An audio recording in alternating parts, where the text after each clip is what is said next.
Bonsoir à tous, bienvenue dans votre édition locale. Au sommaire, aujourd'hui, l'hôpital maternité de Metz améliore son service d'échographie. Une opération délicate hier aux eaux d'Amnéville pour favoriser la reproduction des rhinocéros blancs. Mais d'abord, voici ce qui a fait la une de l'actualité aujourd'hui. Appartenir à un syndicat et à un parti politique, les deux sont-ils compatibles? La question se pose une nouvelle fois avec le cas de Daniel Durand de Caudin. Le candidat Front National dans le canton de Boulay risque l'exclusion de la CFDT. Séduit par le discours de Marine Le Pen, il a décidé d'adhérer au parti il y a 2 mois. Aujourd'hui, il ne comprend pas la décision de son syndicat. S'il y a procès, je suis persuadé que non seulement la CFDT, mais la CGT et l'ensemble des syndicats responsables d'exclusion de certains de leurs membres pour une appartenance au Front National, mais oui, effectivement, sont hors la loi, ont commis, je pense, une faute. Plus que son appartenance à un parti politique, c'est sa carte du FN qui pose la question de l'incompatibilité entre syndicalisme et politique. Ce qui a affiché comme position au Front National, l'exclusion, le rejet de l'autre, la prévalence nationale, pour nous, ne sont pas compatibles avec ce que nous défendons, les valeurs que nous défendons. Car ce n'est pas le premier cas en Moselle. Fabien Engelmann en a fait les frais hier soir devant le bureau de la CGT à Montreuil. L'ancien militant du NPA de Besancenot surfe aujourd'hui sur la vague bleu marine. Alors lorsqu'il se présente dans le canton d'Algrange, la CGT décide de le suspendre. Seul Thierry Gourlot semble avoir été épargné. Le secrétaire régional du FN en Lorraine adhère lui à la CFTC depuis plus de 30 ans. Les adhérents ont jugé qu'on devait le garder à la CFTC à partir du moment où il gardait une neutralité en termes de syndicalisme. C'est-à-dire qu'à partir de ce moment-là, on ne l'a jamais pu présenter sous les listes de la CFTC. Il est resté simple adhérent. En France, l'histoire des syndicats s'est construite suivant une logique politique, une logique qui peut difficilement changer de cap. En attendant, Fabien Engelmann a porté plainte contre la CGT. Daniel Durand de Caudin, lui, envisage de le faire s'il est exclu de la CFDT. Faible mobilisation ce matin à Metz pour la journée de grève nationale des postiers. Les syndicats dénoncent l'aggravation des conditions de travail au sein de l'entreprise. Un malaise social provoqué par de trop nombreuses réorganisations dans les services, avec au cœur de tous les problèmes, l'emploi. On ne remplace pas la personne, on redistribue la tournée sur un nombre X de facteurs, ça peut être 5, 6 facteurs. Donc on redistribue sa tournée, c'est-à-dire que les agents ne sont plus remplacés. Aujourd'hui en Moselle, le taux de grévistes concernant la distribution n'a pas dépassé les 6%. Les futures mamans vont sans doute apprécier. L'hôpital maternité de Metz a décidé de réorganiser son service d'échographie. Il est aujourd'hui plus accessible pour les patientes. 5 nouvelles salles d'examen réunies au même étage. Ça n'a l'air de rien, mais cela peut faciliter la vie des patientes. Il y a encore quelques semaines, les futures mamans devaient se rendre soit en radiologie, soit en gynécologie pour réaliser une échographie. Aujourd'hui, elles sont accueillies au même endroit. Il y a une prise de rendez-vous qui est dans un secrétariat unique, avec un contact téléphonique bien plus simplifié également. Donc l'accès aux soins est vraiment simplifié pour les patientes. Ce bébé ne présente pas de problème particulier, mais si une anomalie devait être détectée, elle serait tout de suite analysée grâce à l'échographie en 3D.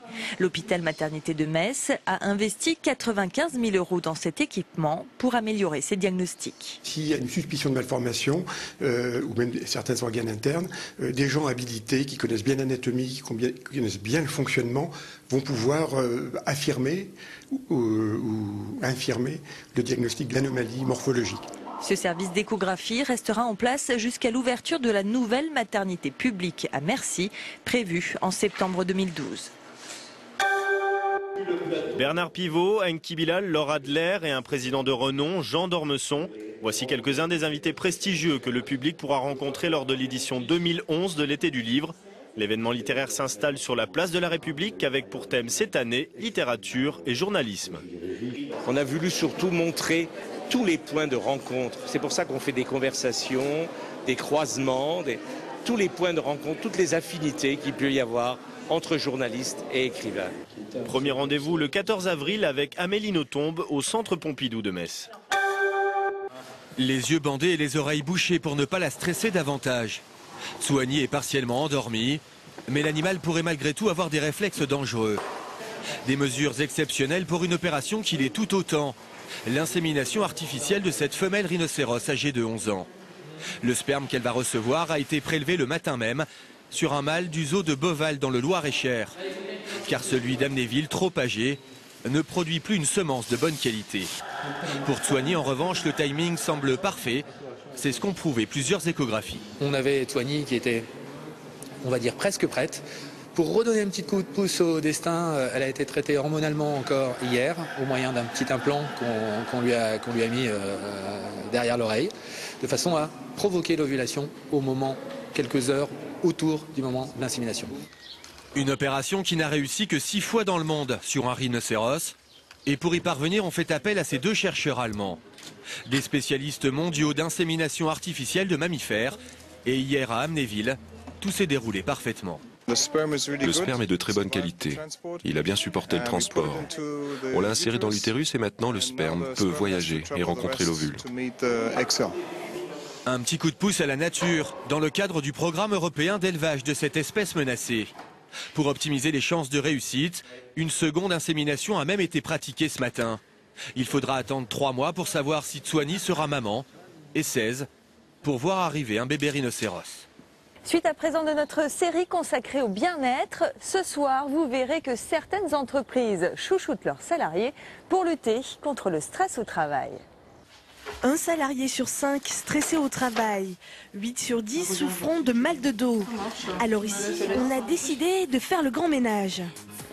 Tous les jeudis midi, c'est sport pour les salariés avec un coach perso. Allez go, c'est parti. Ici, on s'active pour éviter les petits problèmes liés au travail.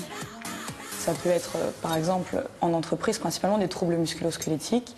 Ce sont des problèmes tendineux qui peuvent être liés à une position tout le temps assise, l'utilisation de la souris, par exemple, sur le bras, la position assise qui va provoquer des douleurs de dos.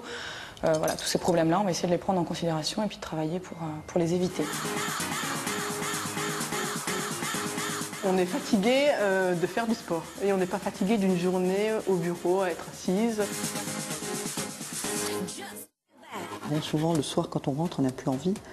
Donc moi-même je fais un peu d'aquagym mais en général je tiens un trimestre et puis je craque. Prix de la séance, 11 € par heure et par personne. Ce n'est pas un coût énorme, on y participe de façon volontariste. Et moi, je suis sûr que je m'y retrouve. J'ai des gens bien dans leur tête. Et en plus, elles font une activité sportive, ce qui est loin d'être mauvais, qui est même plutôt conseillé. Des entreprises à la recherche d'un petit plus pour leurs salariés. Sally a senti le filon. Elle s'est installée il y a un an comme masseuse. Ses clients, des salles de concert comme ici ou des entreprises luxembourgeoises. Lorraine, c'est assez nouveau. On essaye, nous praticiens, de développer cette activité le plus possible dans les entreprises, un peu comme à Paris.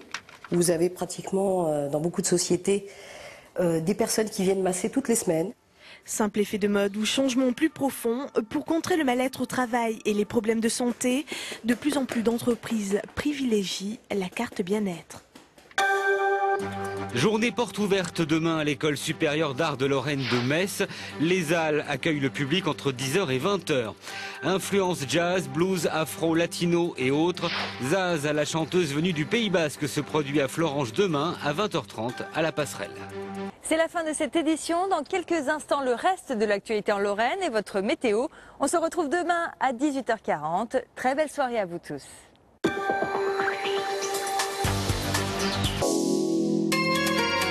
Changer d'air et s'ouvrir à de nouveaux espaces, voici la météo.